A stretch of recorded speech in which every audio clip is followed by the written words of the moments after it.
আপনার ফ্যামিলিকে যদি বড় মাছের নতুন কোনো একটা আইটেম খাওয়াতে চান তাহলে আমাদের আজকের এই রেসিপিটা অবশ্যই দেখে নেবেন। মা রান্না করেছে বড় মাছের সর্ষে টক। তো বড় মাছের এই সর্ষে টকটা বড় মাছের পেটি দিয়ে খেতে বেশি ভালো লাগে। চলুন ঝটপট দেখে আসি মা কিভাবে এই রান্নাটা করছে।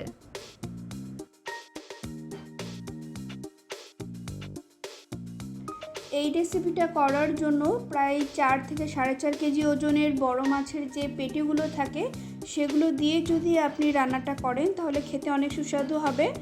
তো আমরা মাছটা ভাজার আগে আমরা লবণ, হলুদ, শুকনো মরিচের গুঁড়ো আর সর্ষে বাটা দিয়ে খুব সুন্দর করে মেখে নিচ্ছি।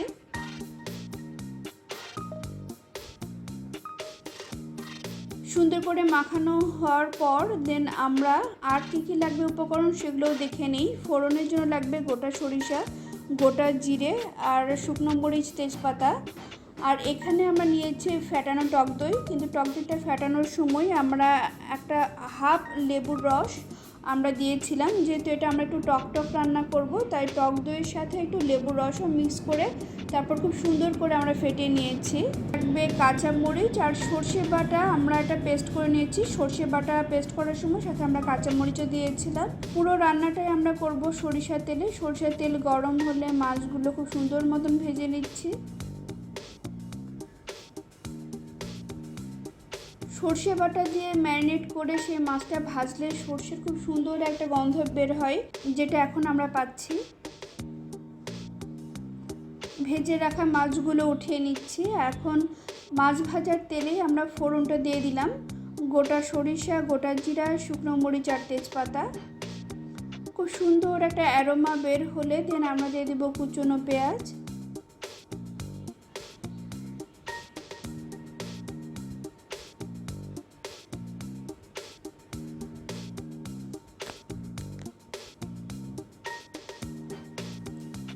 হালকা ভাজা হতেই আমরা দিয়ে দিচ্ছি হলুদের গুঁড়ো হাফ চা চামচ, তেলে নেওয়া জিরার গুঁড়ো হাফ চা চামচ, স্বাদ মতো লবণ আর সামান্য একটু জল দিয়ে খুব সুন্দর করে আমরা মশলাটা কষিয়ে নিচ্ছি।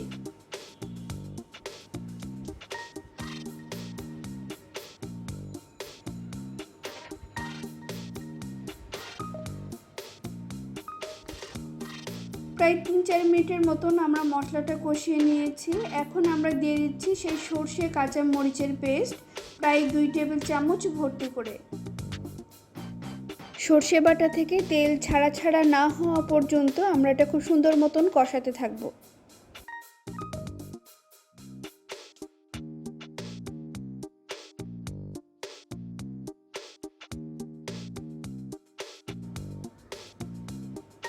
সুন্দর মতন কষানো হয়ে গেছে এবং তেলও ছাড়া হয়ে গেছে। এখন আমরা যে টক দইটা ফেটিয়ে রেখেছিলাম লেবুর রস দিয়ে, সেই ফেটানো টক দইটা আমরা এখন দিয়ে দিচ্ছি। এটা প্রায় আমরা দিয়েছি প্রায় 3-4 চামচের মতো। আপনি যদি কম টক খেতে পছন্দ করেন তাহলে আরও কমও দিতে পারেন।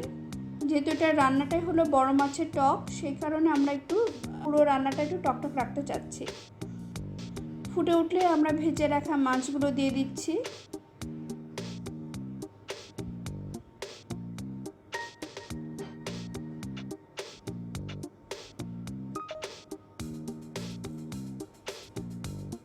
এই সময় চুলার আঁচটা লোয়ে থাকবে আর সুন্দর মতো আমরা মাছগুলো উল্টে পাল্টে নিব যেন সমস্ত মশলা খুব সুন্দর মতো মাছের মধ্যে চলে যায়, এবং ঢাকনা দিয়ে আমরা 2-1 মিনিটের মতন এটা আমরা রান্না করে নেব। আরও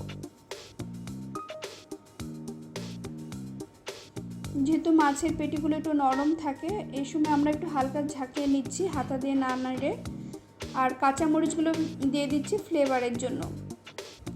এখন চুলার আঁচ বন্ধ করে আমরা ঢেকে রাখবো, তারপরে আমরা পরিবেশন করব গরম ভাতের সঙ্গে। বড় মাছের এই সর্ষে টকটা কিন্তু আমাদের খেতে ভীষণ ভালো লেগেছিল। বাড়ির সবাই কিন্তু ভীষণ পছন্দ করেছিল এই রেসিপিটা।